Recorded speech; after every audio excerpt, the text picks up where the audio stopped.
Somos News, somos Latinoamérica, donde está la noticia. Ya estamos nosotros, soy Andy Chirinos, una nueva hora comienza. Momento de ver los títulos más resaltantes en pantalla.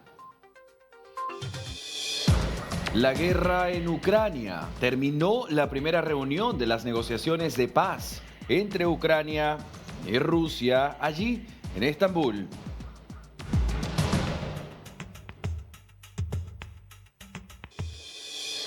Podrían detener a Evo Morales. El gobierno boliviano asegura que hoy será ejecutada la orden de captura contra el expresidente.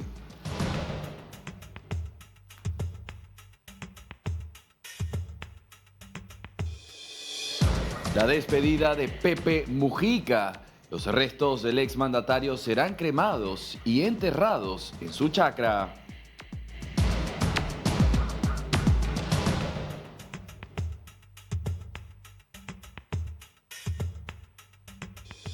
Revés para Nicolás Maduro. La Organización de los Estados Americanos informa que la CPI tiene pruebas para capturar al dictador.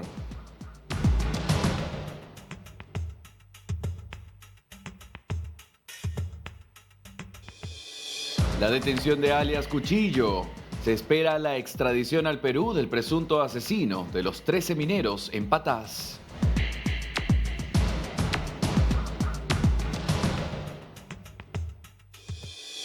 Máxima expectativa en el Vaticano. La entronización de León XIV este domingo en una cobertura especial en nuestra pantalla.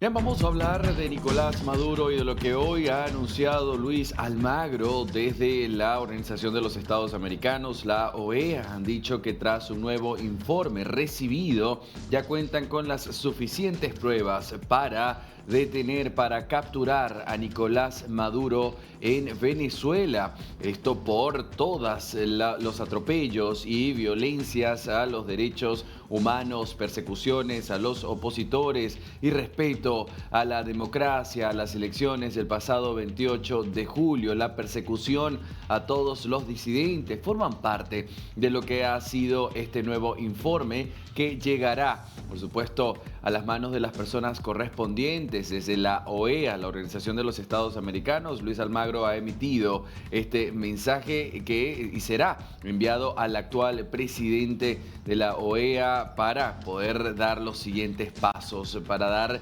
el paso adelante. Uno se pregunta, por supuesto, si después de este informe quedará en una notificación, en un anuncio cualquiera, o si habrá una acción, y si la hay, ¿cuál sería?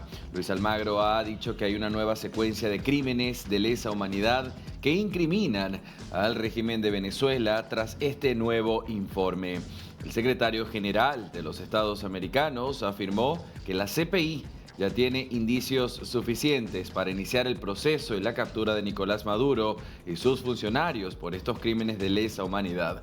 Este informe sobre la represión de Nicolás Maduro contra sus opositores, elaborado por el Instituto Casla, pues Almagro reiteró sus duras críticas contra el régimen de Maduro a 10 días de que le entregue la Secretaría General al canciller de Surinam, Albert Randim, electo en la Asamblea de la OEA en marzo. Almagro, quien culmina su segundo quinquenio de gestión, también se refirió a las dificultades de financiamiento de la organización hemisférica luego de la situación que ha puesto Estados Unidos para el mundo entero, y ha destacado la importancia de la relevancia de la OEA como defensor de los demócratas en el hemisferio, de que esto se mantenga y que los fondos sigan fluyendo. E informó para ello que se ha reunido con el presidente Donald Trump, pero ojo, con esta reunión y el presidente de los Estados Unidos no dio más detalles. De lo que sí se ha hablado es de la CPI, la Corte Penal Internacional y la represión de Maduro. Para Almagro, el nuevo informe que se recibió ayer jueves demuestra una nueva secuencia, la sucesión de crímenes de lesa humanidad cometidos por el régimen y que se repiten los patrones de tortura, desaparición forzada, ejecución extrajudicial de personas. La investigación de CASLA denuncia la detención de más de 532 personas cuyas identidades se desconocen por parte del Cuerpo de Contrainteligencia Militar tras las protestas postelectorales de julio del 2024. Por tanto, la Corte Penal Internacional, la CPI, ya tiene suficientes pruebas para inducir actos de procesamiento para la cadena de mando del régimen venezolano y con base a eso que el fiscal de la Corte solicite la orden de captura a Maduro y funcionarios investigados en función de esos crímenes de lesa humanidad. Almagro, quien fue canciller del gobierno uruguayo de José Pepe Mujica, fallecido en fecha reciente, culmina la gestión que inició en 2015 con un sólido trabajo para la democracia y la libertad en el hemisferio, según analistas. Reitero para usted, la Corte Penal tiene pruebas para detener y enjuiciar a Nicolás Maduro y hoy el secretario de la OEA asegura que ya se puede comenzar con este proceso.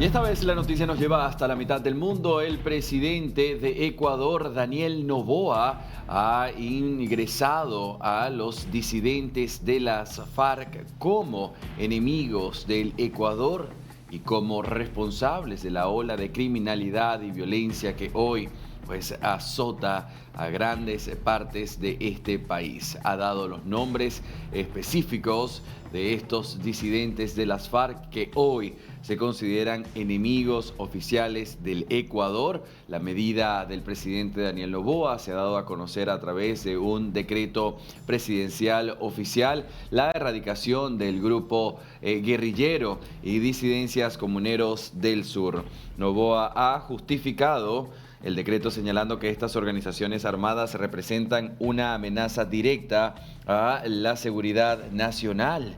La decisión se produjo luego de una emboscada en la que murieron 11 militares ecuatorianos durante un operativo contra la minería ilegal en Alto Punino, una zona selvática situada entre las provincias amazónicas de Orellana y Napo. El ataque fue atribuido a los comandos de las fronteras. En la misma acción fallecieron 3 integrantes del grupo armado, uno de ellos identificado como su presunto líder en territorio ecuatoriano. Según el ejército, los atacantes utilizaron explosivos, granadas y fusiles de largo alcance. Las autoridades investigan una posible filtración interna dentro de las Fuerzas Armadas que habría permitido esta emboscada.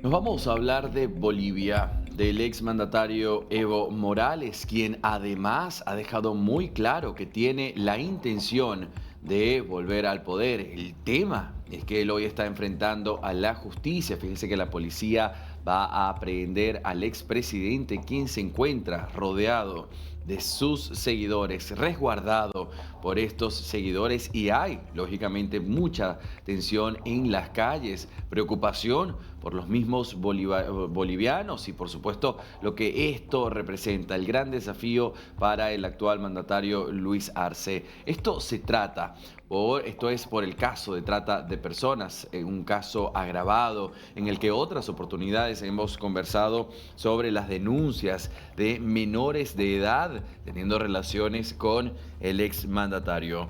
El ministro de Gobierno, Eduardo del Castillo, ha acusado al expresidente de querer convulsionar la ciudad con la movilización de sus seguidores. El ministro de Gobierno de Bolivia, Eduardo del Castillo, dijo ayer jueves que la policía ejecutará la orden de aprehensión contra el expresidente Evo Morales si este se presenta el viernes en La Paz para registrar la candidatura a las elecciones generales del 17 de agosto. Se va a dar cumplimiento al mandamiento de aprehensión. Si precisamente el día de mañana aparece, se va a dar cumplimiento, es lo que se decía.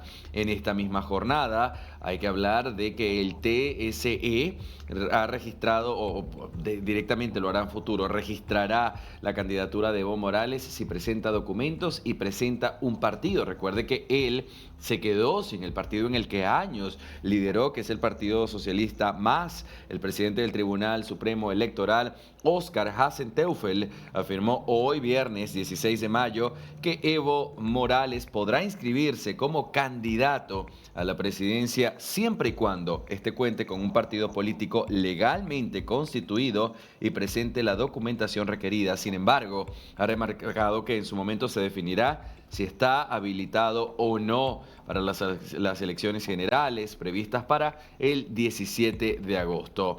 De hecho, de manera textual dijo: nosotros no sabemos si Juan Evo Morales tiene un instrumento político, un partido, porque ese es el mecanismo que le permite inscribirse como candidato. Si aparece con un partido y presenta los documentos, pues será registrado, es lo que dijo Hasenteufel. Sin embargo, reiteró que la inscripción no garantiza la habilitación del dirigente cocalero, ya que su postulación pues será evaluada conforme a la norma vigente. Ahora, sobre la movilización de los sectores afines al levismo que marchan hacia el Tribunal Supremo Electoral, Hasenteufel dijo que todo el mundo tiene derecho a expresarse y aseguró que no existe inconveniente en recibir a los manifestantes siempre y cuando la protesta sea pacífica.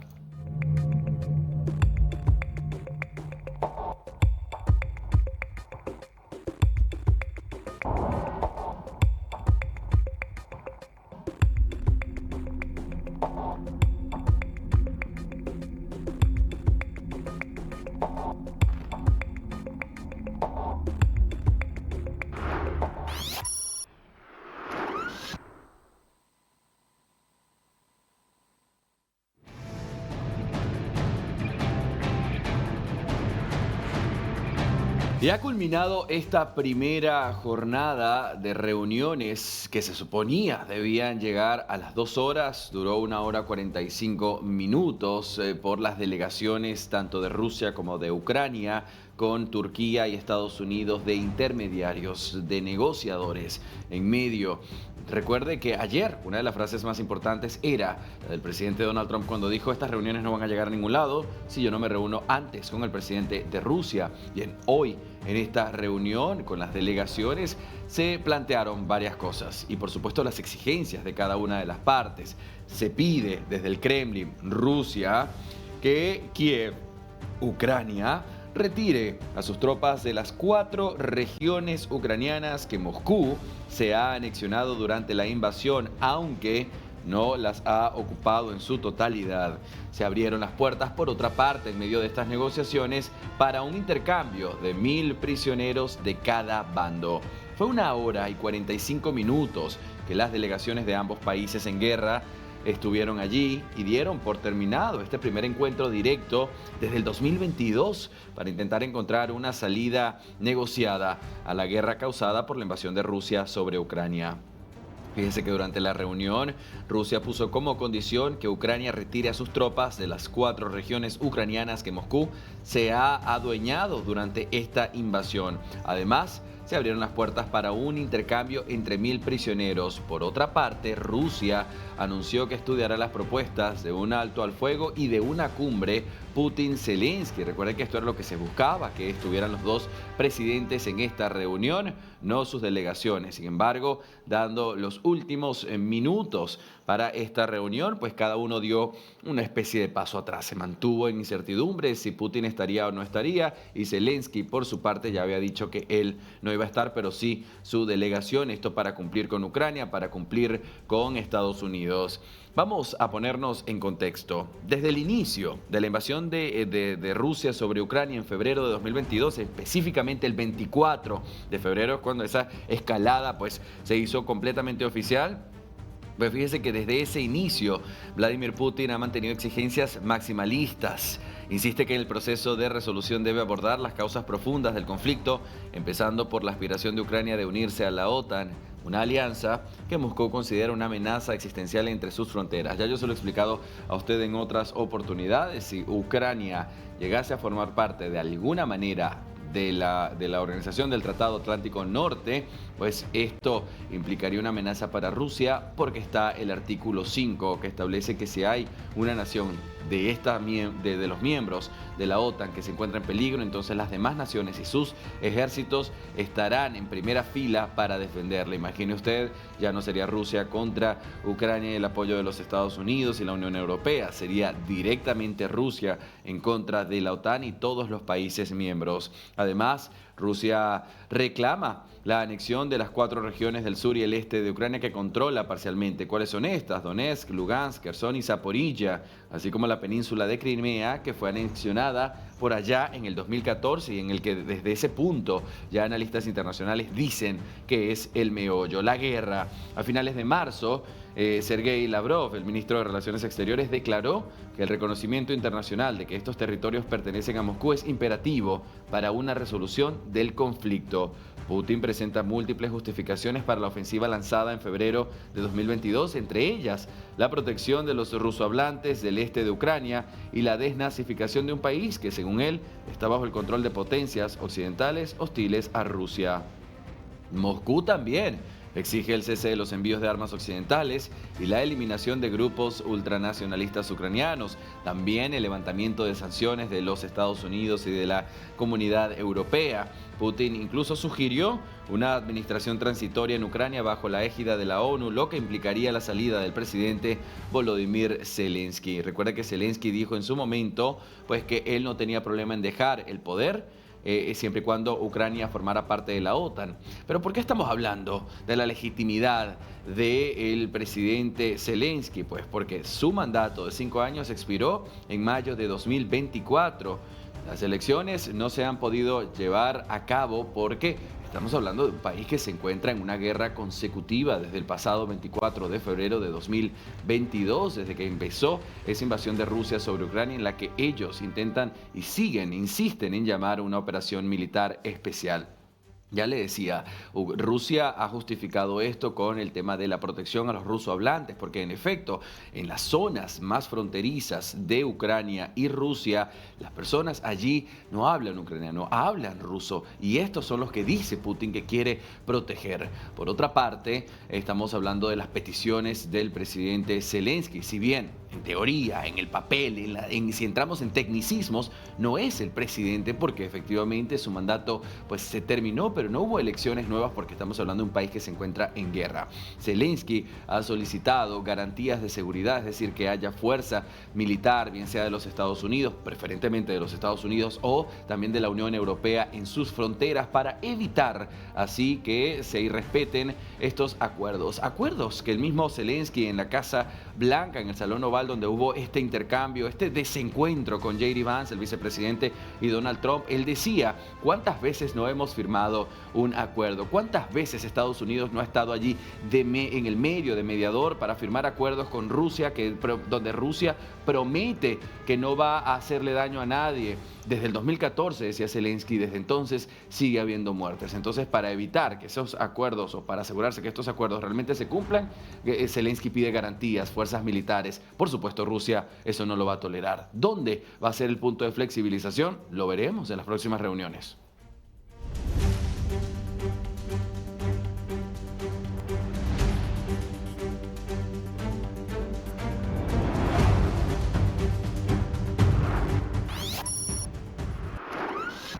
Y nos vamos de este conflicto bélico hasta Perú. Volvemos a América Latina. Carmen Alvarado nos llama a esta hora. Adelante.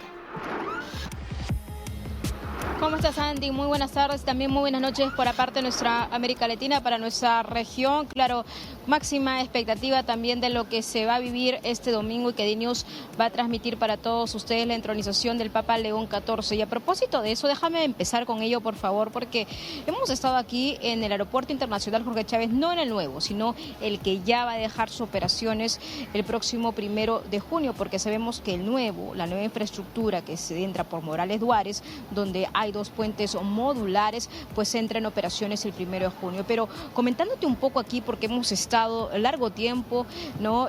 Tratando también de recabar, hablando con la gente, sacando testimonios, porque hay muchas situaciones paralelas que les voy a comentar. Pero voy a empezar que nos topamos con el ministro de Justicia del Perú. Él estaba con su comitiva, estaba con todo su aparato pues de seguridad y raudamente ingresaron al área de embarque. Él forma parte de la delegación peruana para acompañar a Dina Boluarte al Vaticano. Es importante mencionar que él está dentro de este grupo de personas, así como el canciller Elmer Schaller. También hay más funcionarios. Hay un video que pude registrar rápidamente con mi celular, Andy, para corroborar la información que les estoy compartiendo en estos momentos. Entonces, ya el ministro de Justicia en estos momentos ya se encontrará rumbo al Vaticano. Importante mencionar que Dina Boluarte consiguió la luz verde del Congreso de la República y de esa forma ella pudo salir. Muy al contrario de lo que ocurrió con las exequias pues del Papa Francisco, que el Congreso no le permitió la salida del territorio nacional. Ahora sí, quiero comentarte, Andy, también de otro de los puntos fundamentales y por qué yo me encuentro aquí en el antiguo Aeropuerto Internacional Jorge Chávez. De hecho, el de siempre, el que genera nostalgia, sí, ¿no? Hay muchas cosas que señalar. En principio, este aeropuerto va a dejar de funcionar en su totalidad, no parcialmente, en su totalidad el 1 de junio, es decir, el 1 de junio la nueva infraestructura que se ingresa por Morales Duárez, esos 2 puentes modulares que nosotros también hemos estado allí, hemos caminado, hemos narrado, ese es el nuevo aeropuerto. Este es el que ya se está cerrando, prácticamente nos estamos despidiendo de este aeropuerto, pues que ha soportado décadas, incluso sismos trascendentes aquí en el Perú, en el territorio nacional, sobre todo aquí en la provincia constitucional del Callao, y ya nos despedimos de este. ¿Y por qué nos encontramos en estos momentos? Nosotros queríamos estar en el nuevo aeropuerto, pero nos dice prensa del AP que solamente en esta marcha blanca que han empezado el 15 de mayo, estamos hablando de ayer, solamente se abren las puertas cuando vienen los vuelos, es decir, hay salidas y llegadas.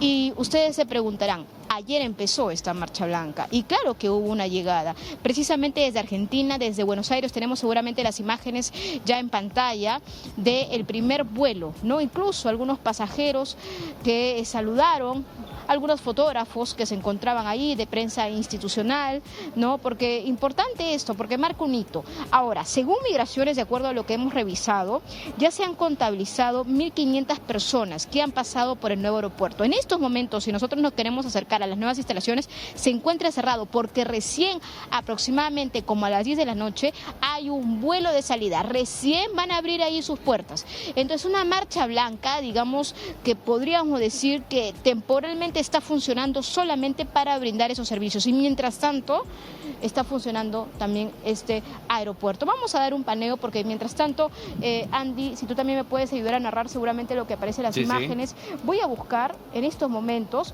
porque quiero darle la información exacta de los vuelos que están llegando. Sí, Carmen, al nuevo aeropuerto. Mientras haces la búsqueda, lo que estamos viendo es un aeropuerto que ya está dando sus últimas funciones. Por supuesto, si lo comparamos con lo que será Jorge Chávez, es una mejora impresionante que tomó su tiempo. Carmen Alvarado, en este lugar, es decir, en el que está funcionando hasta esta hora como aeropuerto, ¿qué va a pasar? ¿Qué va a quedar con esta infraestructura? Muy buena pregunta. De hecho, muchos connacionales, compatriotas y todos nos preguntamos qué va a pasar con esto. Las autoridades no han definido qué va a pasar. Es una infraestructura de grandes hectáreas que se encuentra aquí precisamente. Entonces, no se sabe a qué lo van a destinar. Ahora, voy al punto que me parece importante para que ustedes sepan porque vienen también vuelos desde Argentina. Se ha confirmado para las 10:40 de la noche una llegada. Es decir, Ya en 2 horas seguramente abrirán las puertas de este nuevo aeropuerto y también evidentemente el tránsito será fluido, pero ojo, la recomendación para todos los usuarios es que no hay ingreso peatonal, solamente se puede entrar con vehículo, ya sea taxi certificado, ya sea bus acreditado también por el Aeropuerto Internacional Jorge Chávez o incluso pues cualquier carro o camioneta que ustedes pueden optar, pero lo cierto es que no hay ingreso peatonal ni tampoco para los ciclistas. Esa es la gran diferencia. Entonces, Andy, nosotros vamos a seguir recorriendo porque, como lo he dicho, se ha confirmado ya una llegada de un vuelo de Buenos Aires, el vuelo AR1365 de Aerolíneas Argentinas. Contigo, Andy. Gracias, Carmen Alvarado. Aquí estaremos muy atentos entonces a lo que suceda en las próximas horas. Gracias por los detalles.